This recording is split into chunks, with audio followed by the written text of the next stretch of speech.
बिस्मिल्लाहिर्रहमानिर्रहीम अस्सलामुअलैकुम वरहमतुल्लाहि वबरकातुहू। आबिद राजा चैनल की तरफ से आज मैं अपने दोस्तों को रसूलुल्लाह सल्लल्लाहु अलैहि वसल्लम का एक बहुत ही प्यारा फरमान बताऊंगा।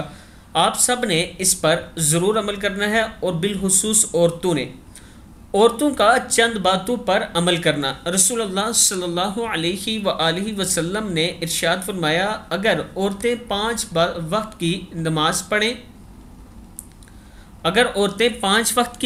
पढ़ें और रमज़ान शरीफ के रोज़े रखें और अपनी शर्मगाहों की हिफाजत करें और अपने शोहर की फरमाबरदारी करें तो क़यामत के दिन इससे कहा जाएगा, तुम जन्नत के जिस दरवाज़े से चाहो जन्नत में दाखिल हो जाओ। मसनद अहमद की हदीस है। ये वो 5 बातें हैं जिन पर अमल करके औरतें जन्नत में दाखिल हो सकती हैं। आपने इन बातों पर ज़रूर अमल करना है और इस वीडियो को भी आगे ज़रूर शेयर करना है। अस्सलामु अलैकुम वरहमतुल्लाहि वबरकातुहू।